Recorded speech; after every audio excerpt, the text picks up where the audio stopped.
We're gonna pick up basically part 3 of chapter 4. Yeah, because it Yep, was I'm going to share my so. screen before you do, Trent. Oh, there you go. That's perfect. I was just gonna, if you want to share, I'll share, but Yeah, I just you're pulled gonna up. go. Yep. I'll share what the last couple of deeds we got last time of our odd ones here. So this one was the northerly deed. And I think Joe, I can't remember who shared these now with us last Oh, time. yeah, yeah, yeah. Yep. We did two of them last week. I figured we do two of them this week. Yep. Um, and I think this is probably the eastwardly. I think it's probably why these got sent over. Mm-hmm. Um, Yeah, these were based out of Meets and Bounds. New Jersey, Pennsylvania. I New forget. Jersey, Yeah, it was New definitely. Jersey, yeah, Yeah. Okay, New yeah, Jersey. Yeah, yeah. New Jersey. Oh, there you go. Yep. So this one, yeah, northerly, and I think we were talking about like northeastwardly, just odd ways of saying that, Yep. right? Um, and then a spiral deed that he had sent over.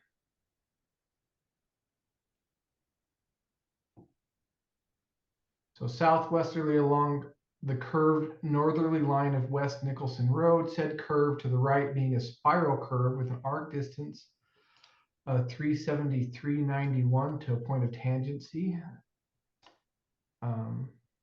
As spiral curves go, there's not a whole lot of information on this one, which is kind of interesting that they call it a spiral, but don't provide much of the required information to be able to plot that out if needed. I'd almost wonder by reading that if this is really a spiral curve at all.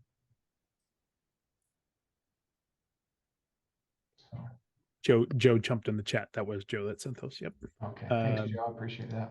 and then I'll do a little future shout out, Spiral Curves by Jerry on Mentoring Mondays, week 128. It will be. Uh, so you can go watch that on Spiral Curves. And then I just have one more thing to share before we jump into the presentation. We talked a lot about how we write curves, and this is generally how we see curves written, or I see them written in the Utah area.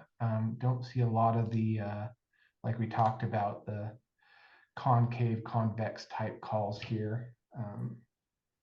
So I just grabbed one out of CAD for us to look at. So southwesterly, 37 feet along the arc of a 300-foot radius curve to the left, and then the supporting information to that. So just another way we generally see that. I see a lot of surveyors in this area write them like that. Yeah, it's definitely a Utah thing. It's not a Nevada thing, or definitely not a California thing either. So, yep. Yeah. See, John's on here. He may be able to add some clarity to that. But yeah, we generally, you get a group together and we start writing them the same because we learn from the same people. So, Yep. so there's that. Trent, I don't know if you want to share the Yeah, I book. can. Yep. Yep. I can keep up with my notes just a little bit, but Yep. Where we're gonna start. I'm at 4. Right, I'm gonna go script I had here. my bookmark at 433, 434. Yep, that's perfect. Yeah. Okay. So the last little bit, we went through a bunch of different examples. We tried to not get too mathy with it, if we will, and just kind of read through some examples and how they're written and the graphics of that and kind of break them down. We just had enough pages left that we wanted to stop and jump back into it fresh. So let's just jump into the first header here, curve format. Um, and kind of go through there. So he gives the description. The following description is for the purpose of giving you a format to use in wording for various types of curves. So he gives us a bunch of kind of just examples, written examples here, and that we could use to kind of fill in the blank. And we went through a little bit of that. That's where we stopped last time. So before we jump too much into it, were there any other questions that came out of it? Jerry, appreciate you sending over that cheat sheet for sure. But anything that was left over from last time's discussion that we need to hit on or clear up before we jump into this. And I did throw in the Dropbox on the chat there. Yeah, I saw that. Jerry's thing. Yep. Yeah, I So think this is kind of this particular exhibit on the right is, I think, kind of where we left off. Yep. Curve controls here. Yep. So I'm just going to read again. We did this last time, but I'll do it this time. Just a little bit of reading, and then we can discuss things. So another facet of curve control involves the juxtaposition of a curve, which is non-tangent to its opposite boundary, but tangent to the street line control. So in this figure, in figure 38, it's actually on the next page. It says, in figure 38, such a configuration is shown for an area to be abandoned. The description can be written either direction, but each way must carry its particular ties in order to hold the correct relationship to the curve to the other line. So he gives a clockwise and a counterclockwise example of this curve that's in here, and kind of hard to see in the PDF copy here. The book's a little bit cleaner to see. But if we just read through the clockwise one, just kind of give us an example here, some perspective. Beginning at the most westerly corner of said lot 154, thence along the westerly line of said lot, north 215312, east 51.51 feet to its intersection with a curve, concave to the northeast and having a radius of 328.59 feet, and which is tangent to a line parallel with and 40 feet north of the center line of Yorba Linda Boulevard, as shown on said map, and to which intersection a radial bears south 43.2054 west, that southeasterly 170.72 feet along said curve to a line parallel with and 50 feet north of said center line, and a radial to said curve at said intersection bears south 1334.50. That's along said parallel line, south 89.24.27 west, 60.91 feet.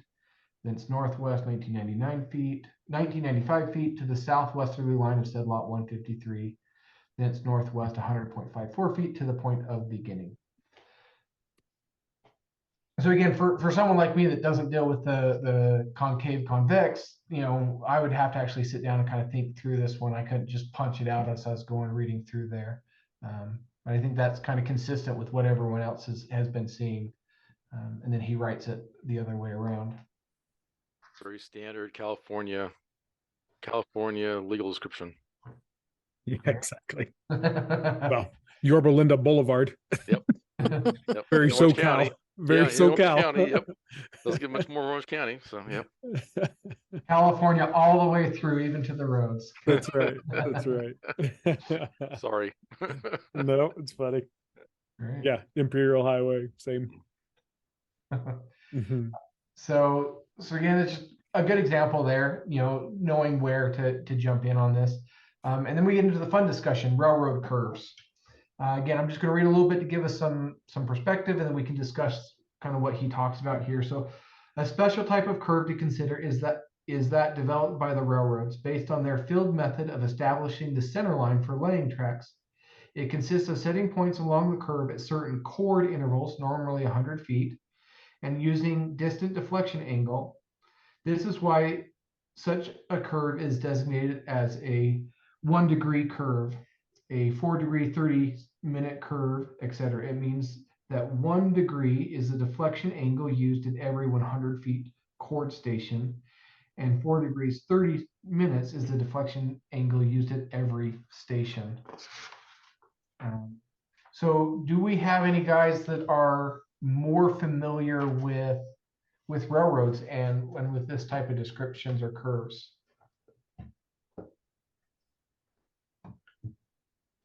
My railroad experience is very basic, usually up against a right of way, and very rarely have I dealt with complex curves or even these deflection angle type curves.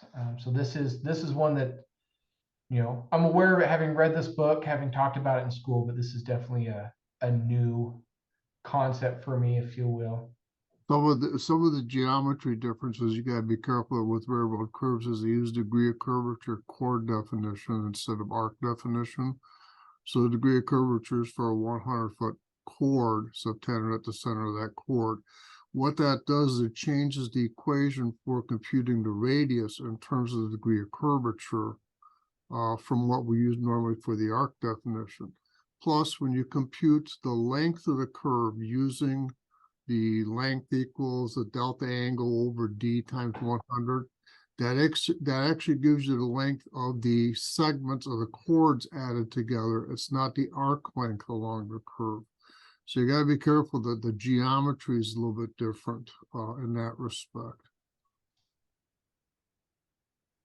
I know Okay. we've also had some DOT that has spiral curves as well for us in Nevada. So we've had to deal with a little bit, but it's always tricky. Like kind of like we talked about in the last session, trying to figure out how to draw them and draft them. Yep. So, but like Jerry says, kind of that degree of curve is the biggest thing. And there's a lot of formulas even in the old field book, the orange field book ones that have the formulas in the back of it too. So Okay, great. Yeah, this is one I want to spend a little bit more time on as I get free time, is to kind of think through and sit down and plug through some of these and spend more time with the book. Not that that ever happens to have free time to go pretend to survey, but just to kind of wrap my head around this one would definitely be a good exercise. I don't have much to add to this part of the discussion. So were there any other questions or concerns about kind of railroad curves, or any ideas of how we could delve into it? Otherwise, we can kind of keep rolling through. Come on, Trent. I've You got got plenty some of copious spare time there to wrap your head around this stuff. Yeah, Snow's yeah, falling. Come absolutely. on. I'll do it on my drive back in to There you go. into the office and tomorrow morning. John Audible. Saw raised his hand. Go ahead, John.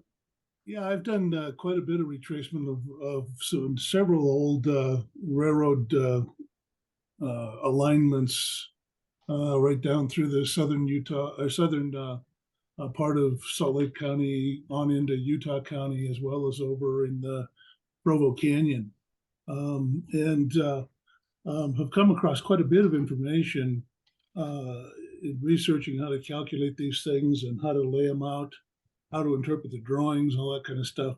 I have some examples of some that I could probably throw up if I could share a screen or something, and at least show you a couple examples of what I've got.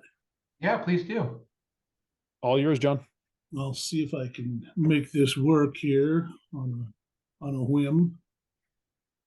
Kind of instant in season here. Okay, let me share screen. And I'll pull up.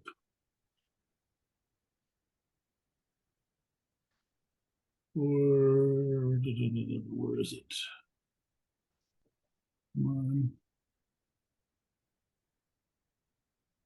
Should have an image up on one of these screens, this one here. Let me share this at first. This is a shot of one of the railroad drawings, railroad plan. Let's see if I can I zoom in on this thing? Where's my controls? I'm not sure if you guys can see what I'm looking at there. Yeah, we have the pencil drawing, and I Yeah. would assume you probably just go where it says 40. You probably drop down on that, maybe. You probably next to the info button. Okay, it looks like oh, it's jumped to the other screen on me. That's why. Yeah, there you go. Let's see. I'm guessing that's probably the zoom. Sharing. Let me see if I can just zoom in here. Does that There you help? go. Yep, that's working. Okay. Okay. But I don't know if you can see my cursor or not. Yep, we see the cursor. This particular portion of the one of the railroads down at the Utah County, Salt Lake County line, you see a bearing coming in, a bearing going out. I guess that'd be bearing coming in north 4559 west, and then you've got your curve data. There's always the entrance to the spiral, and they call this an 8x30 spiral. With a central angle. This S is the angle or the delta between the perpendicular to the tangent, the radial line, at the beginning of that simple curve to the PC of the simple curve. And so it starts out with this simple curve portion. No, that's the spiral portion, excuse me. The spiral portion. So you're starting out at a PS, point of spiral, gives you the station. The PC gives you the station, so that gives you the length that they're traversing, which, like you've discussed, is the 100-foot chord. It's the length of 100-foot chords. But basically, the delta is this 6 degrees between the radial at the PS to the PC. And then they go into this definition of a 5-degree curve to the right. That's what the CR is. And gives you a length and gives you the delta of that 5-degree curve. So the 5-degree curve is, again, like Jerry mentioned, is a railroad definition of the curve rather than the arc definition of the highway curve. It's a railroad curve definition where, again, you're 100 feet of chord length along the curve. The 5146 is the total delta of the simple curve that is between the entrance curve spiral and the exit spiral.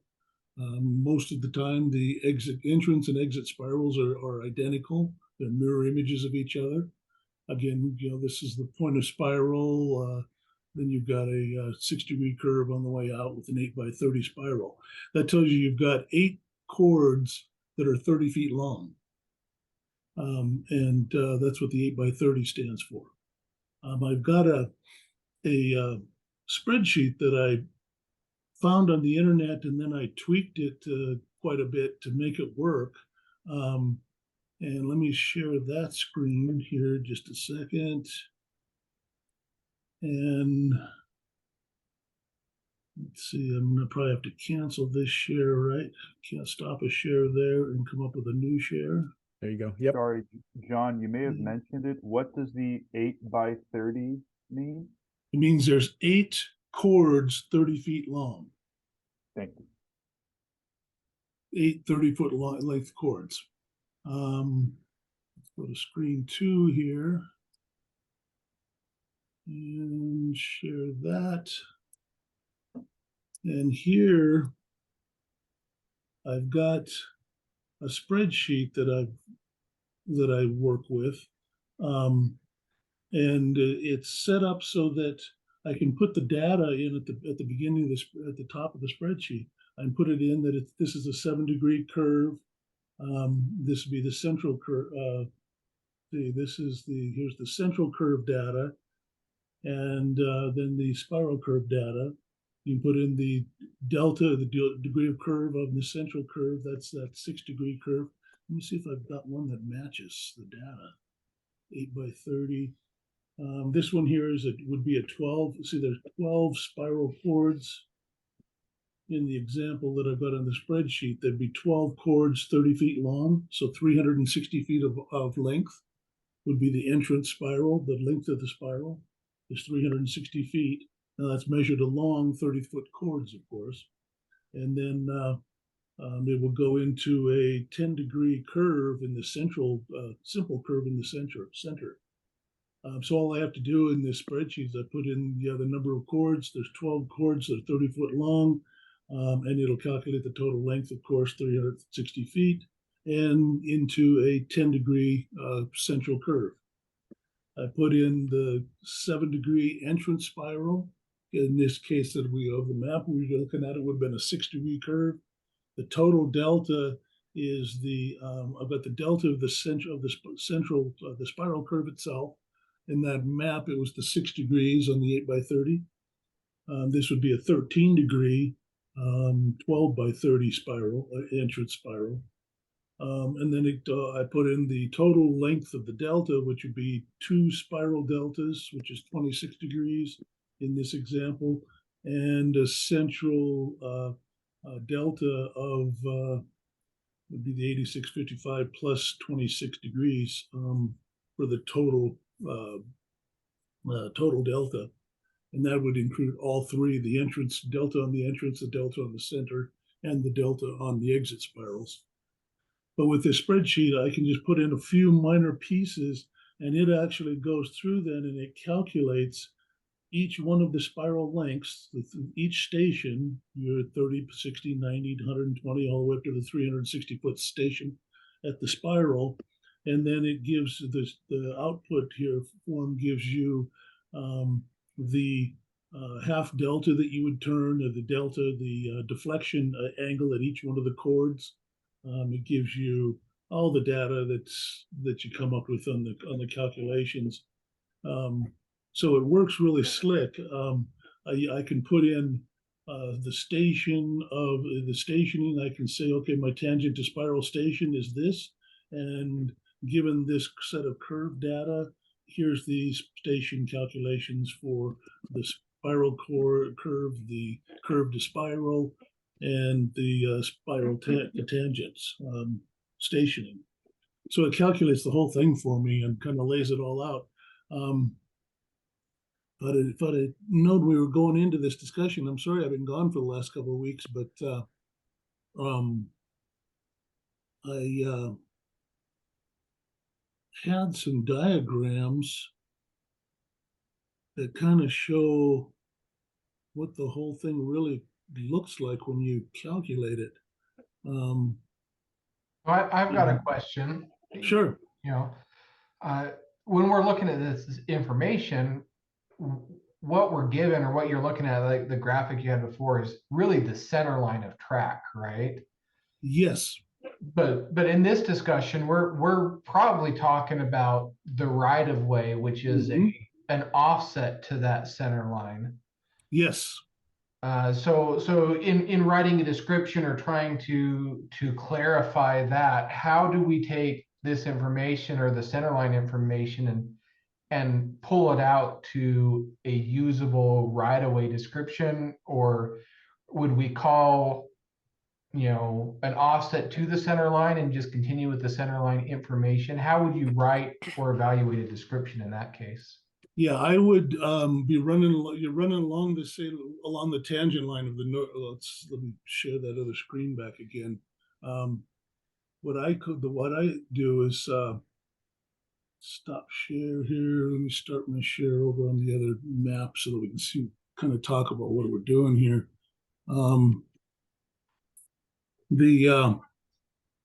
As you're coming in along the tangent, of course, you're on a parallel with the center line, parallel with and 100 feet, say, perpendicular distance southwesterly from the center line of the track of the railroad to the point of spiral. And then I would say thence along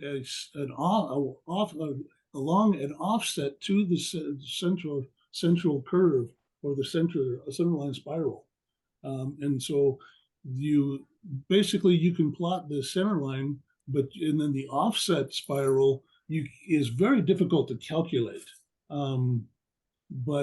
So I always reference it to the center line spiral, and I'd say 100 feet southwesterly and parallel with the center line of the railroad, having an 8x30 8x30 chord, 6 degree delta, 360 feet length, whatever data you want to specify, but that I'm going to follow a line that's 100 feet offset from that curve that I'm describing, which is the center line, because there's no way to describe the right-of-way line mathematically other than it's an offset to the center line. Every point is related to that center line. So I just call out all the data for the center line of the curve and say thence along the spiral 100 feet offset from the center line of said curve, or however you've oriented your legal description, and then get to the PC, and then you're on a simple curve. So that one's easy. It's a 100-foot offset with a 1,375.3 foot radius. If it's 100 feet, I haven't looked at that for sure. Looks like this one's a 50. 50-foot offset. But going on the central curve, I mean, you're just running parallel to the center line. So that one you can use the data to actually follow along that if you wanted, and then go back into another 50-foot offset from center line spiral with this data. I've got a legal description that I wrote on another project. Let's see if I can find it here. While you're looking, Connie's got her hand up there for you. Sure. And then, Uh, yeah, I was going to say what- also Bradley shared a bunch of stuff in the chat. So I wanted to interject that I was recently dealing with recovering the alignment of an abandoned railroad spur, which was originally written off of a spiral. And luckily, in this case, the precedent has been set that the right-of-way location, it had to be translated into bearings and distances and something that where you can calculate the area and set monuments off of. And the precedent was set in that particular case that the right-of-ways were then reduced to chords. So you took the spiral, you along the center line, you got your chords figured out, then you did the offset off of the chords, and that satisfied. And the railroad was then satisfied sufficiently to vacate that abandoned spur off of that kind of a legal description. This was in Northeast Orange County, kind of around Brea, Yorba Linda area. There's Yorba Linda again. exactly. It's off of Yorba Linda and Imperial. Yeah, yeah. Maybe it was the same one that Wattles has in his example. Who knows? So, again, let's just kind of spur this discussion. I've seen a couple descriptions with spiral curves and different ways of writing them or providing that information. Wattles in his book here, where we just kind of jumped off the page, has a page and a half of descriptions, that shows how some have been written. Is that generally how you guys have seen descriptions written along something more like what John's talking about? I'm just curious experience, those that have seen or looked at spiral curves and how they've been written. Yeah, I've seen a number of different examples, that's for sure. And I don't know that I follow Wattles too closely. I kind of use my own, custom curve language, and then I've just adapted that to the spirals. I'd have to go back and see what it is that Wattles even recommended or even shows for his examples. We'll pull it up here after you're done with your example, but talk us through what you're showing us here, John. This is a project that I was doing up in Provo Canyon. And again, here it's got a simple curve coming into a spiral curve, long tangent. We do a PST, point of spiral tangent, spiral to tangent. PCS is your curve to spiral, and then and actually it's going the opposite direction. I should be going the other way. You get your point of tangent to spiral coming the other direction, station, and then you got a spiral segment, then you've got a point of spiral to curve, you go into the simple curve, and your point of curve back to spiral on the exit, and then your spiral to tangent. And that's what the PC, PS, to the CS and those things stand for. But here, as I labeled my drawing, I just showed, so I'm following the boundary along the exterior and showed the tangents coming in, and then just noted that it's a spiral curve offset and gave the chord bearing and the chord length. So you can get, that way you can run, the calculations by bearing and distance to be able to plot it, but you have to jump yourself over onto center line. You'd have to offset the tangents back to the center line, and then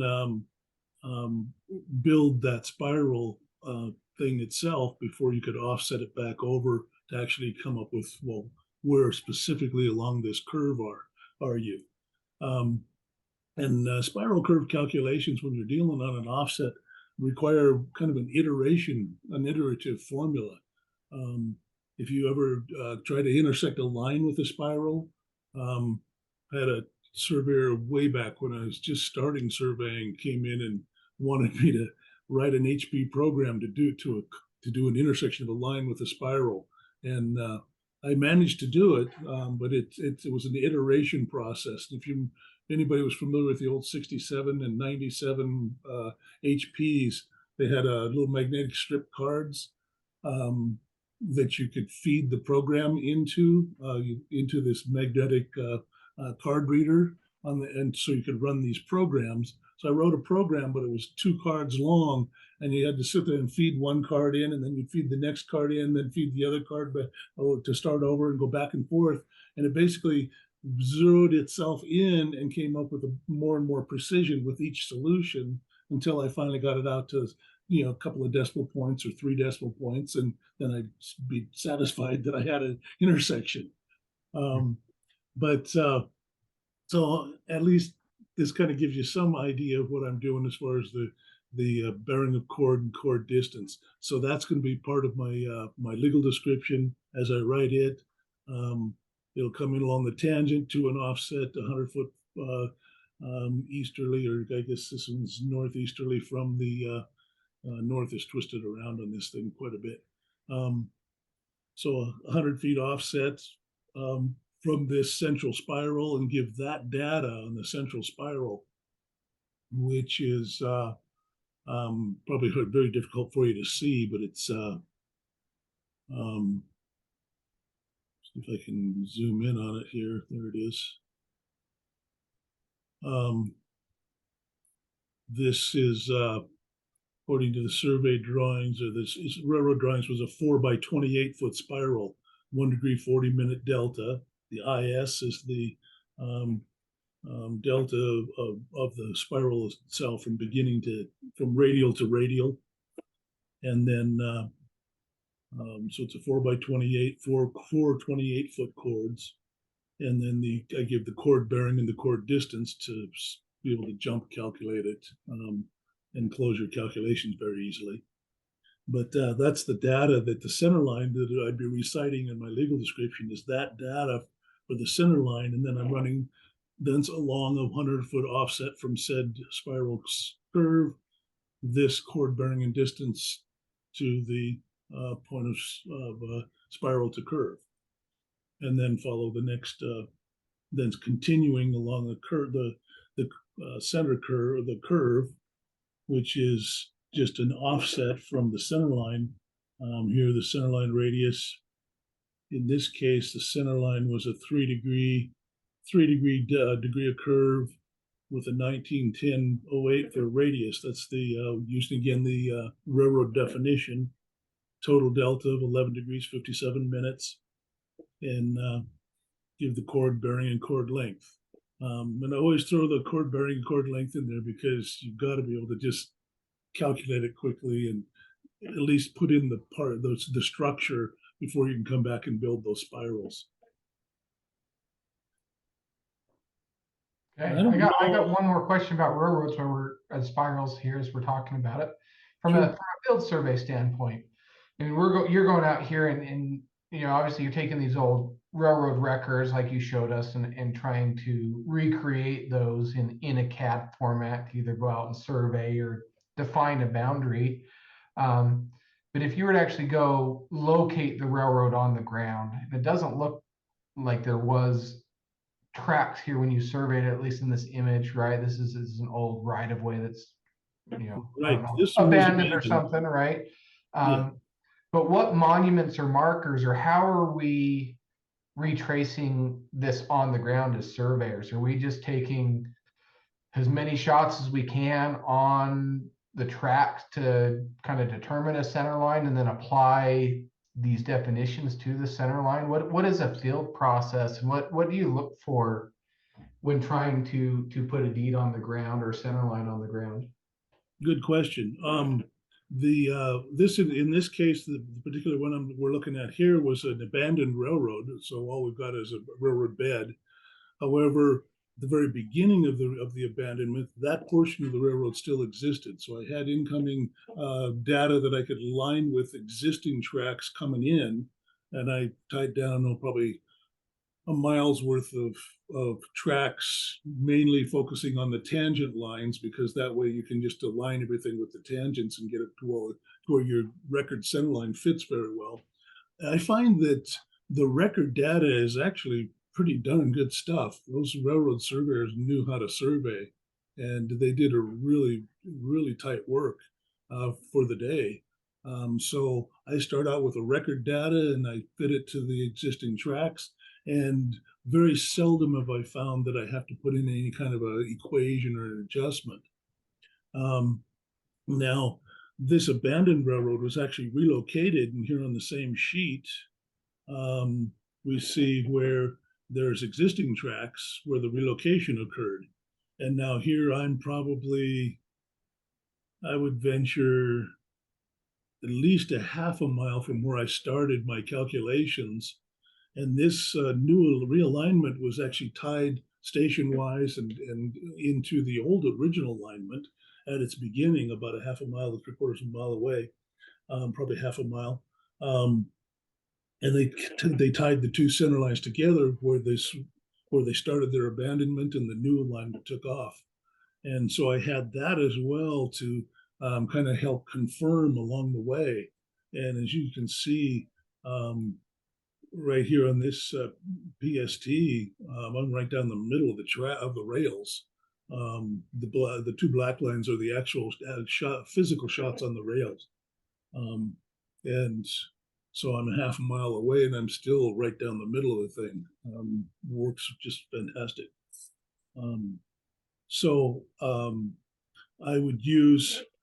I don't like to use much on the curve itself, the rails on the curve, because they are intentionally offset from the curve calculations. And so they don't necessarily, they somewhat follow the spirals. They do it pretty well, but they use different techniques of actually laying out the tracks when they're doing the construction of the railroad.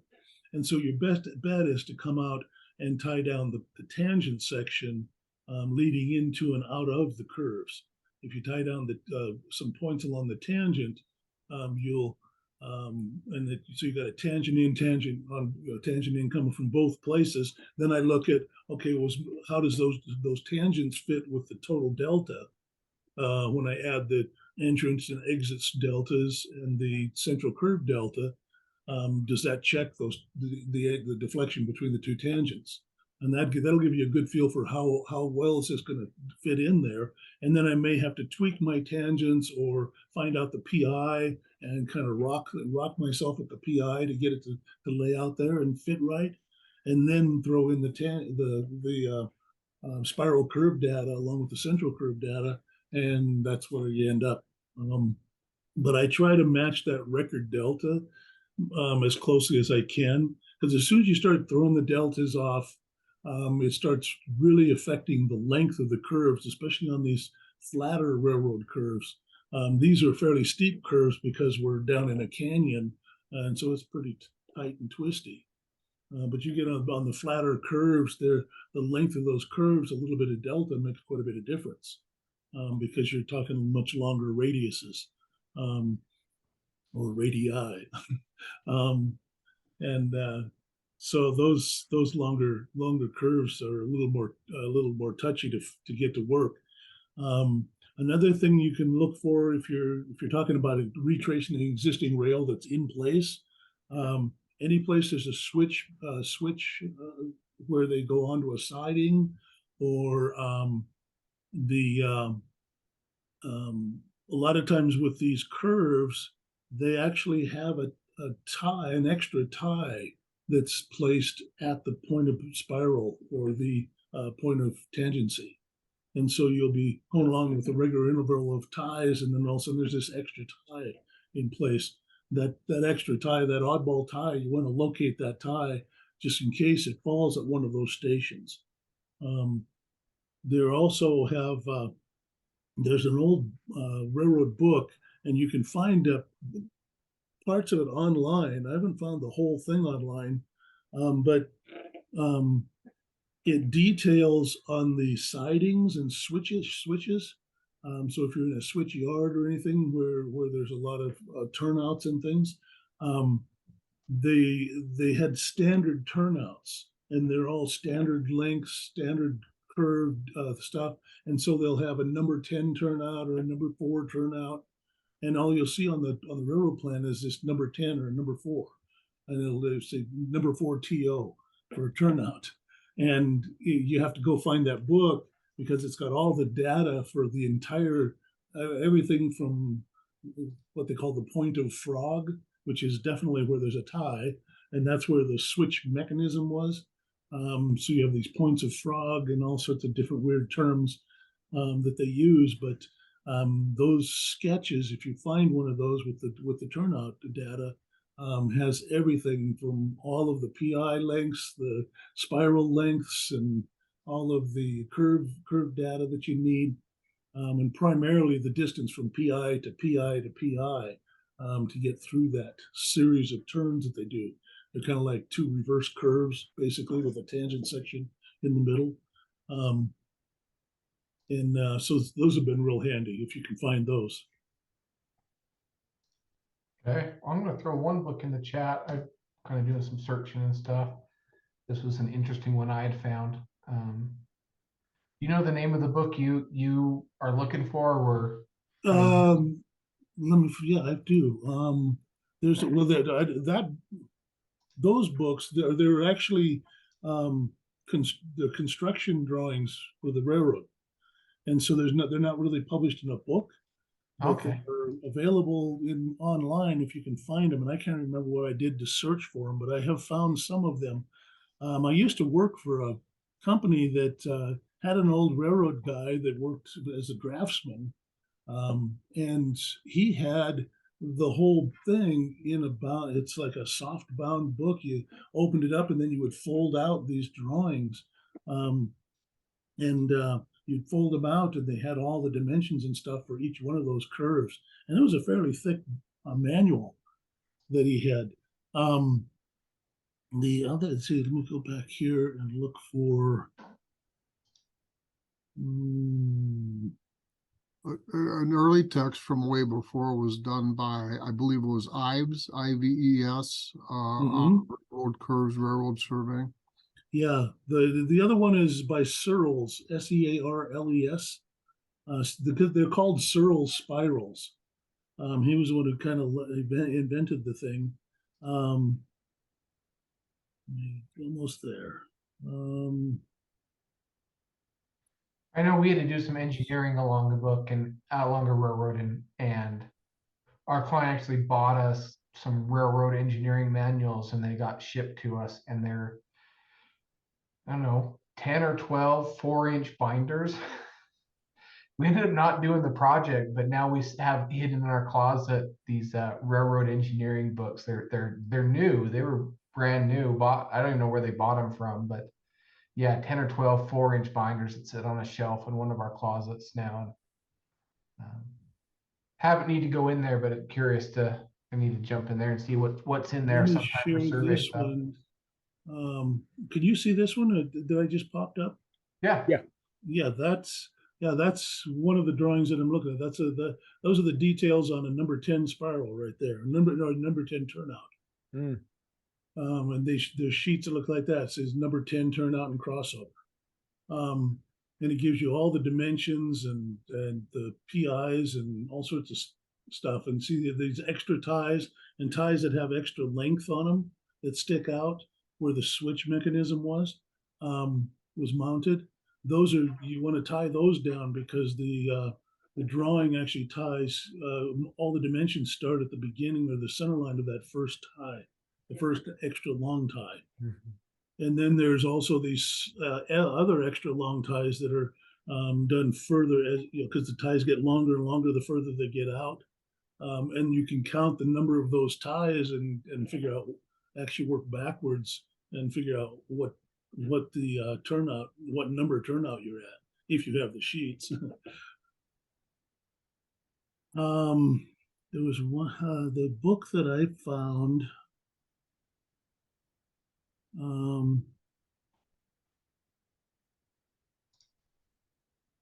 Let's see, where is it?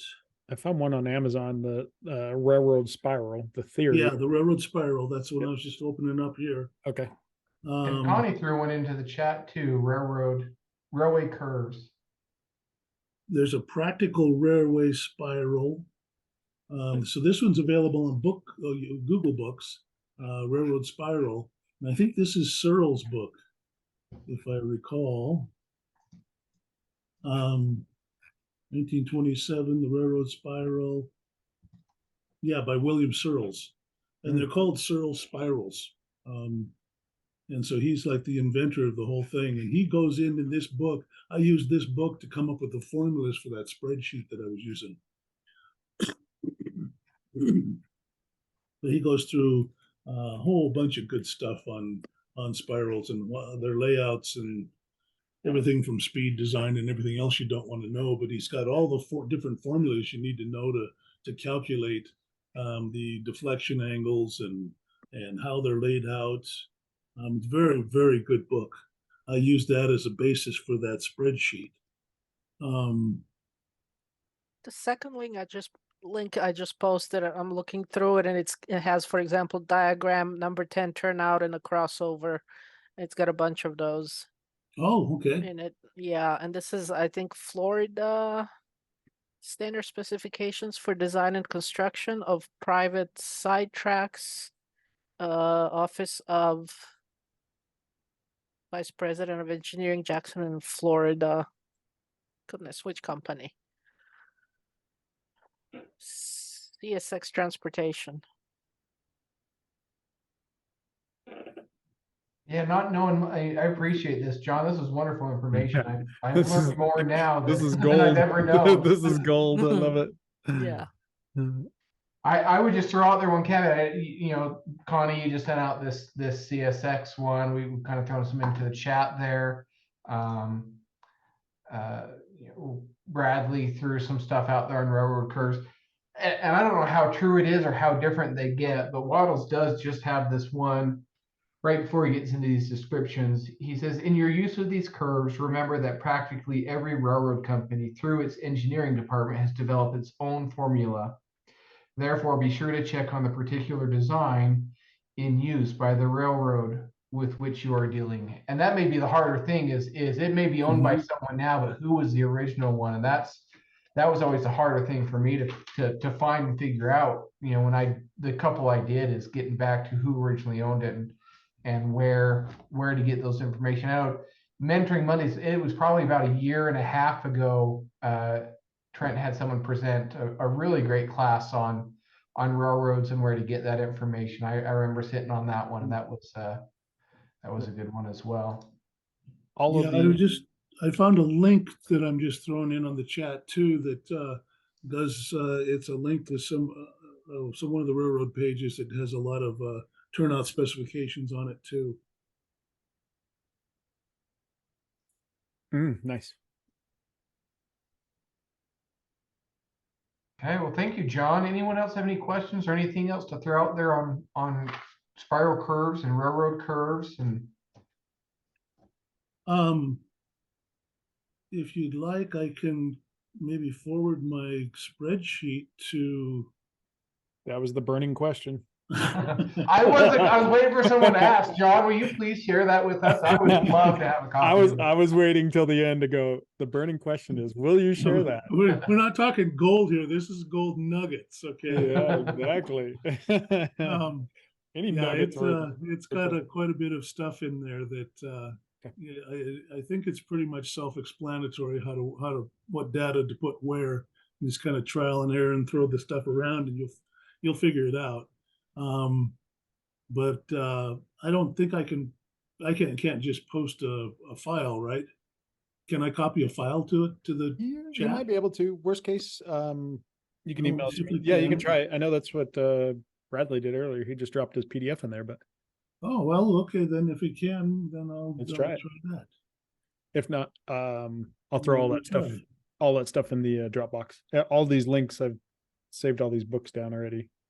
See if I can just drag and drop. There it is.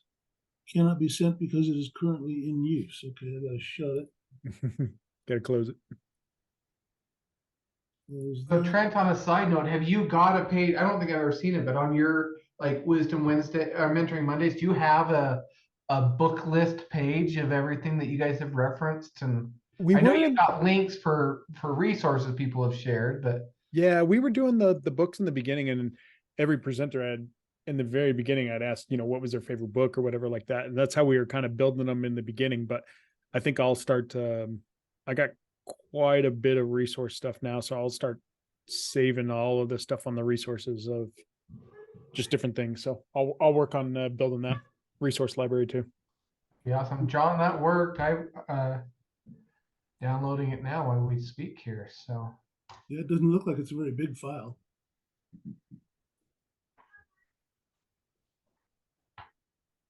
But yeah, it took me a while to build the thing, and I did steal the basic format from a place online. It was a model railroads group that some guy had put this spreadsheet together and had pretty much laid it out, but I had to do a lot of cleanup and fixing some of the formulas and getting it to work right. But it seems to be functioning pretty well. I've used it on several jobs now where I've gone in on these old railroads, and the railroads I've been playing around with are from the anywhere from the 1860s to the 1880s, before pre-1900, most of them. And of the course, maps are really neat. I at a previous company, this was my first interaction with railroad. It was in middle of nowhere, Iowa. One of these old railroad towns that's now basically shut down because the railroad doesn't stop there anymore, right? And we chased down the original maps, and it was something like a 12-foot long map. We printed it out and rolled it up and brought it downstairs to our survey room and threw it out on the floor and let it roll down all the way. And that was why I really wish I still had a copy of that one to go hang up on my wall somewhere. It was a neat, hand drafted blueprint map. It was beautiful. Yeah, I've collected a whole bunch of those from several different counties. The railroads were real good at making sure those ended up in the recorder's office, because you can't really retrace the railroads without having one of those the actual mapping in hand, because that data is not available anywhere. Sometimes their legal descriptions reference some of the data. And usually it was enough to maybe get you in trouble, but sometimes you could figure out what they were doing. But a lot of times they wouldn't tell you what the length of the cords were, or things like that. All you were given was, okay, I've got 360-foot long spiral. Well, okay, is that 3 12-foot spirals, or 320? How many? How late? What's the breakdown on the cords and the cord length? And it all matters, because that you've got a certain number of deflections you have to make, and it's all got to come out in the wash when you get to your PT. One thing you and I ought to do, John, here in Utah, is we've got the old Bamberger Railroad that went from Salt Lake to Ogden and points beyond, and a lot of that is kind of lost to history. That's a one history project I'd love to do up here, but that's a topic for another time. But what you know about that? I think I've got some of the stuff on Bamberger. James is his hand. Go ahead, James. You're on mute, so go ahead and unmute yourself. Yeah, I don't have a library anymore. I have to depend on the internet for a lot of stuff, and I'm using a copy of the internet book for this particular Wattles thing. But I happen to the site that I use is called archive.org. And I just did a look there for a search on railroad curves. And there was a book published in 1931 by C. Frank Allen. It's 600 pages of railroad curves and earthwork. And I noticed that there are several chapters here on the various types of curves. I don't have time to review it right now, but there might be some people that want to look that volume up and take a look at it.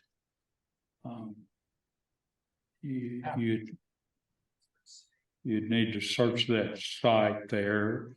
It's a thing where you get to borrow the book for an hour at a time, and then you can look at it and then reborrow it for another hour as long as you want to. But it's a good resource for a lot of books that are hard to find. The guy, if you choose to do that, you'd want to do a search for railroad curves or railroads and C. Frank Allen, Allen, was the author. And that's all I've got. Thank you. Oh, thanks, James. Appreciate that. That's a great resource. I'm gonna have to spend some time on that site too. So just more to do in my free time. Yeah, I was able to just download the one I threw in the chat. It's 236 pages. Did you say yours was like 600 pages, James? I was able to download that. Yes, Oh, that's 600 pages, but okay. it looks to be a manual for field work of surveyors who are doing everything from the original route survey through laying out the actual tracks.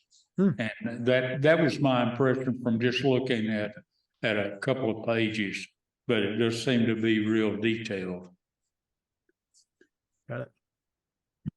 Yeah, there's lots of them when you click on it, but that's cool. Okay, wonderful, great resources. Thank you, guys. Thank you, John, for sharing some of your experiences there. That certainly helped fill in where I was not ready to discuss much, again, without too much experience in there. As he does at the end of the chapter, Wattles has some great little kind of assignments and problems. And I thought I'd ask some of these questions to kind of finish up the chapter. I'm going to drag the last of this chapter out in hopes that maybe we just start chapter 5 fresh. So let's go through a couple of these problems and we'll kind of do a Kyle style question here. Let's see how many of us can get it right or critique each other if we get it wrong. So problem number 1, he says, is it desirable to use 4 or more elements of a curve in a legal description? Now that's a few back. Sean, is your, oh, that was my mouse. It looked like you had a hand up there, but my mouse was kind of weird. Apologize for the distraction there. Is it desirable to use 4 or more elements of a curve in a legal description? Back about 3 sessions ago. Do you remember what Wattles said about how we describe curves? It depends, because you need 2 geometric elements to uniquely define a curve, and third element gives you redundancy. But it also depends on what requirements are. In Wisconsin, for subdivision plats, there's a specific number of elements that you have to show for each curve. In just a meets and bounds description, you have to give just enough elements to be able to define that curve. So I guess it depends to a certain extent on how much or what type of description that you're doing or what it's for. But I would say at least 3 elements. Yep. Don't you need 4 elements? Because you need 3 elements you need 2 elements to define a circle with a curved third to check. However, when you're writing a description, you still need to define concavity and the tangency of the curve. Yeah, that's not a curve element though, it's a curve direction. The geometry of a curve is only 2 elements that you need for. Curve direction is a whole other issue, whether you're doing concavity, tangency, curve to the right, curve to the left, the chord directions and all that type of stuff. That's a whole nother issue. Because technically what you need to be able to address is not just the curve geometry, but its relationship to the line or the course before it and the course after it. And that's where your tangency and concavity and all that kind of stuff comes into play. I'm trying to find it. I'm just skimming through to see, but I know he did have a caveat in there. He threw out there is if not over defining it because you set yourself up to have discrepancies in there, or he had some sort of caveat in there in the book, and I'm just trying to. Yeah, See, the more but- elements you include, the greater chance you introduce for a conflict. The in the conflict, yeah. You know, Yep. Okay, so question number 2, is the center of a circle the same as the mid-ordinate of that circle? no. Nope. Mid-ordinate of a circle is the distance from the center of the arc to the center of the chord. Yeah. That's the middle ordinate by definition. Okay. Explain the method of determining the direction of concavity of a curve.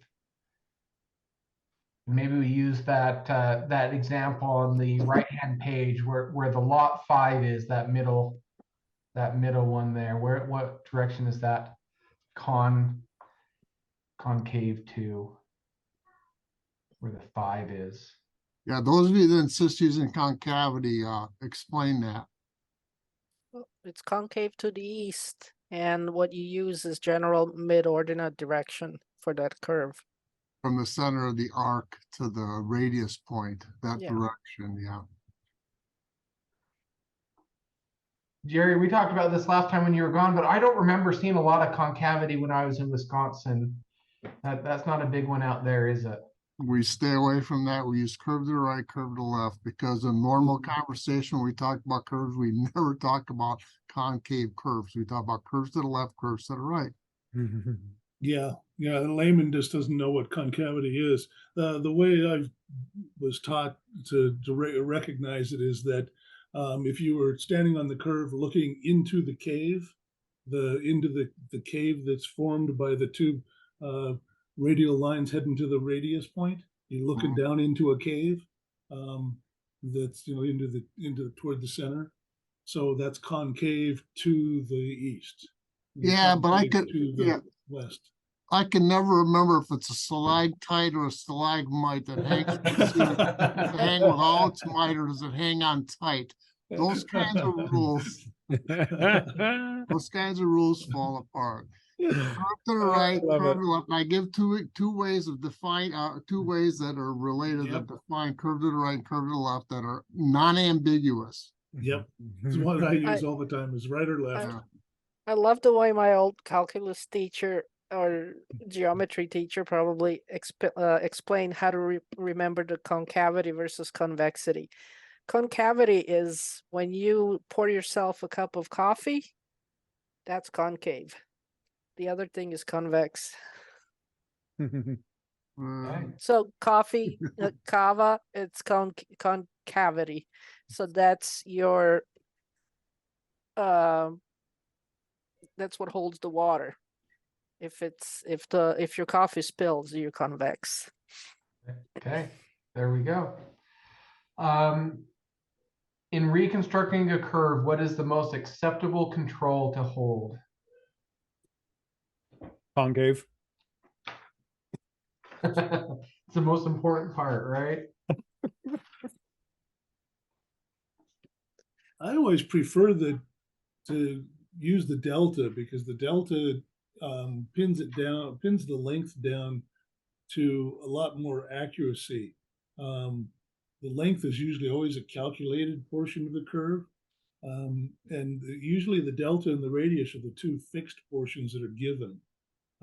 It's a 450-foot curve and it has a delta of 45 degrees. And it's, but if I see a delta that's 45 degrees, 15 minutes and 28 seconds, well, now there's something else that's controlling, and it's probably the tangents in and out. And so I want to confirm that I'm using the right tangents. But if you use the delta and the radius, the rest of the curve values, chord length and arc length, all come out more precisely as they were originally intended. But it's sixes. So I can answer this from the book, if we will. He says it's on section 4.30, rehabilitation of curves. I think this is what he's referring to in reconstructing curves. Is in determining which element should be held in describing or rehabilitating a curve. When a field resurvey reports conflicting facts, one needs to know how curves are created. In the field location of the center line of a road, either an existing one or a new one to be established, the general procedure is to locate the middle of the straight sectors and prolong their tangent lines to intersect and set 3 points of intersection for control. And we talked about this a little bit last time when we kind of were getting into the weeds, wondering how to recreate a curve if there were issues. And I think he alludes to the fact that you kind of start with those tangent portions of it. And John, you talked about that in the spiral curves. So how are you going to reestablish in the field? You start with the tangents. What are those outer sections that are easy to, I guess, establish, and then go in from there to create your curve? Yeah, and it starts with how in the older days you would lay out the curve. You would set on a PI and do deflection angles to stake out the center line intervals. So that was what controlled not just your design, but controlled your field layout, and then everything else is derivative data. Another thing too to consider is that once the tracks were laid out, as they were used, the centrifugal force of that train being forced around the curve had a tendency to push the rails outward, and so that's why trying to rely on that curve on where the rails are is not really as reliable, because they may have, especially on the sharper curves, been pushed away. Longer curves is probably not as much of an issue. Longer radius curves, I should say. Yeah, it also depends on how the right-of-ways were granted. I mean, some of the right-of-ways that I dealt with, I haven't dealt with a lot, but I ran into one where basically there was a congressional act that dedicated the right-of-way for this particular railway company within a certain time frame, and the only thing that was described in there is the right-of-way is 100 feet on either side of where you find the tracks. If the tracks move, right-of-way moves. Okay. At least within a certain time frame. I'm sure Yeah, be as careful things with that get one. complex. But on that one in particular, we had to go off of the track locations. There was nothing else to go by.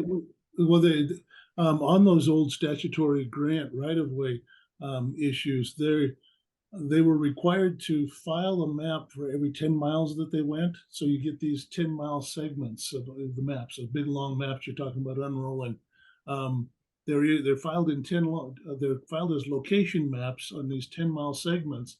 And on the location map, it gives you the curve data and all the tangents and stuff for that alignment.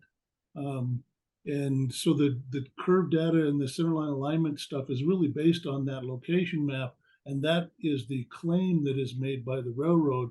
So if their tracks can wander on the inside of that, the better evidence is starting with that record and seeing how it fits. Another thing that I'd caution on is that oftentimes they would build an eastbound and westbound rails. And so the main line might be on the eastbound rail where the westbound rail is offset from that. You have to really be paying attention as to which one of those rails you're really referencing. Sometimes it's a center line between the two rails. Most of the time it's one of the rail lines itself is the center line. And the right of way is centered on it. Depends on what came first, eastbound or westbound first, and how they laid it out. But I've run into that situation between Salt Lake and Ogden, because they've got offset lines and it's part of the original Transcontinental Railroad stuff.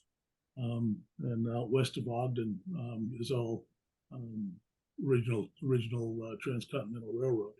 And they had offset lines there, some of which portions of which still remain. Nice. I actually have in my office, worked for just a short second of the company that they did a bunch of remonumentation for Box Elder County around Promontory Point. And so I've got a replica of the section corners they set around there that actually have the two railroads meeting with Promontory. So the spike there is the actual center point of the monument where they've set the center of the section corner there. So pretty cool little monument I've got there. Sounds like my fire alarm's going off if you guys can hear that. So that's great. Kids are cooking the pizza rolls. Yes. And I've seen too where a lot of times those PTs and have centerline monuments that are actually physical monuments, steel monuments set on the centerline of the rail. I've also found them on the offset sides where they'll have an actual a piece of the rail itself turned vertically and driven down into the ground, and marks the beginning of the curves and end of curves and things like that. So a lot of times you'll find monuments that are referenced on those right-of-way drawings. That's good information to know in retracing them. Jump over here to the next question. I don't remember this in this chapter, and I don't know if he's calling back to. I'm going to skip 5 and jump to 6 here. Name the 4 sources of establishing a base of bearing. I just don't remember that in this chapter here. And he may be thrown back to previous chapters, but I just can't picture where he's thrown that language in. You got magnetic, you got celestial, and you've got reference bearing, or 4.4 was where they started, or 4.5 was where he started with the base of bearings. Oh, there you go. Yep. It's just been so long since we read that first portion of the. Yeah, almost like 6 that was weeks 3 ago. weeks ago. Yeah, I was gonna say it's almost like 6 weeks ago. Yeah. Yeah. What do we have to remember this stuff? I don't just do this for my health, guys. Come on. I always say that all you have to really remember is where to go to look it up. Yeah. Right. Yep. There you go. Assumed bearing. I say assumed bearing. There's going to be a celestial bearing, a reference bearing, and a magnetic bearing. Most likely. Yeah. Assumed is that one. Probably next page you should have the other 3. True bearing, grid bearing, various grids. True. Mm-hmm. True, I would say was celestial or Astronomic, yeah. astronomic. Mm-hmm. And I think I threw this out here when we talked about this, but that bearings should be plural. It's the basis of all the bearings, not just one of them on the map. But Well, you mean you don't use 2 or 3 or 4 or 5 or? no, just one, please. Let's make this as simple as we can. One is best. Yeah, I love the legal description when you change bases of bearings midway through. Speaking of changing bases of bearings midway through, there's a big long tangent section, must be 15 miles long, that the UP Railroad does heading between Salt Lake and Ogden. And if you look on the right-of-way drawings, it'll start out as one bearing at one end of the line. And as you go through the page by page, you get about halfway down the line and the bearing changes 1 minute. But it's a straight line the whole length. And what they're doing is this is a cardinal bearing, and so they're based on a cardinal system. And the further east and west you go, your bearing changes, and they pick it up in the right-of-way drawings as you're going along there. And there's 2 or 3 of those changes along this 15-foot or 15-mile long stretch. Oh, interesting. but it's a straight. We'll go with the last question here, and we'll end just a little bit earlier, any other discussion after this. But question number 9, what are the 2 bases of azimuths in the United States of America? Give the control direction for each one. Basis of azimuths.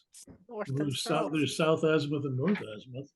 Yeah, NGS used to use south azimuths Mhm. for control work, but they haven't done that since the adoption of NAD 83. So I don't know if Right. that's in reference to that. Everybody else uses north. Hmm. I keep hearing that military used south azimuths for a while. I don't know if that's still the case. So yeah, Trent just pulled up here. So the second sentence in the United States of America, there are 2 categories. It's the first paragraph. There are 2 categories: the civilian azimuth, which is measured from true south, and the military azimuth, which is measured from true north. So you guys were all both right. Everyone was right there in that one. North and south, military, Wait a civilian. second. What's a civilian azimuth from true south? From north. It's got to be from north. Yeah, true civilians. We as civilians didn't use true south. Yeah, we I used would say the same. I would think that'd be the opposite. unless we were in the military southern side. hemisphere, in which case they use that predominantly down there as southern from south for their azimuths. Another typo. Where's the C of A? Yeah. Okay. Well, there's some good questions. He has a little assignment at the back end to rewrite descriptions and go through some deeds and even some curve stuff. And we won't go through those problems, but I think this starts us. I can't believe we took 3 weeks to get through this one chapter. I thought we'd almost be done with the book by now, but I'm glad for the discussion. This is great. Sure, yeah. But this sets us up for in a couple of weeks to start fresh, chapter 5. And it's boundaries in general, roles of construction, monuments, descriptive curves. This is going to probably follow a lot of what we've talked about already in the previous book, and a lot of definition, but I think this will be a great chapter in getting us to write better descriptions. So When do you want that? The 13th? yeah. Okay. Yeah, I'm gonna do well, it's not till 6, but I got a presentation in Central Chapter, California. Okay. They asked me to 13th. We'll do one next month. Presentation on spirals, huh? Yeah, I learned it all today. I'm gonna just bring a spreadsheet. This is all you need to know. The traveling spirals. Just bring your French curve along and say, here they are. There you go. Yeah. That's all we needed to draft it. That's right. Never messed with all the rest of the stuff. That's awesome. Guys, I've got to say that I'm going to be disappointed if y'all don't discuss the problem at the end of this chapter. Problem number 13. No, Number That's- 13. That's a consecutive breakout of tracks from a single track. And it's something that's repeatedly faced with surveyors. And one of the principles of surveying, I think that most would follow, is that of seniority of deeds.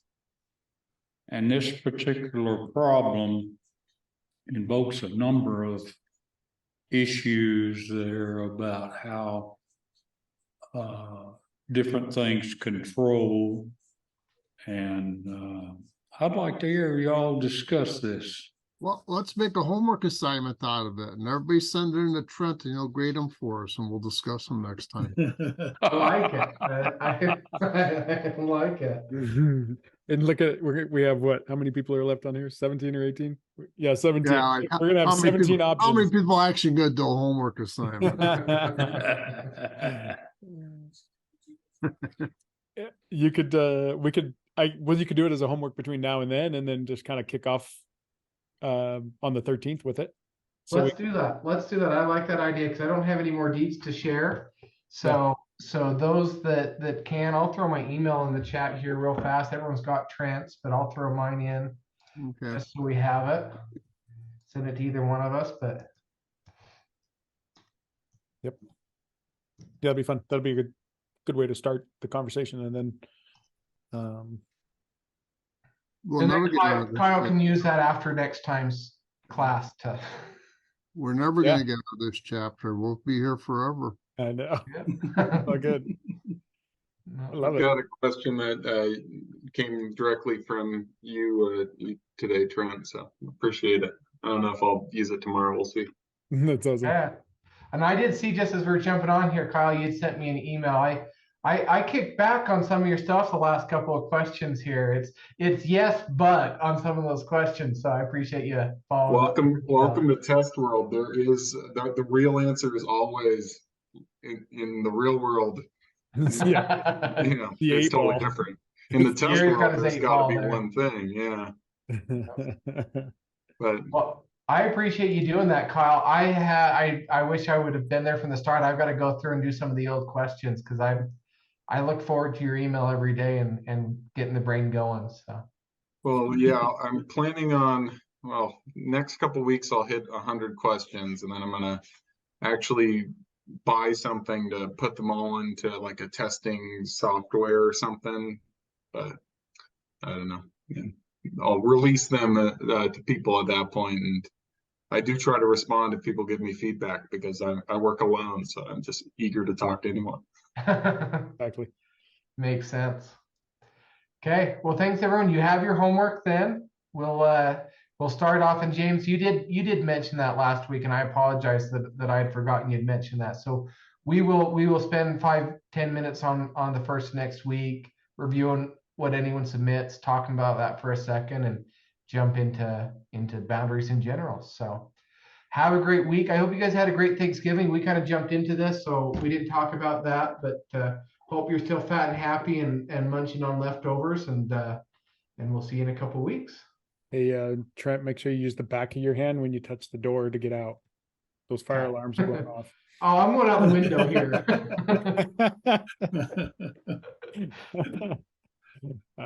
Bye, guys. See ya. Have a good Bye. night. Bye.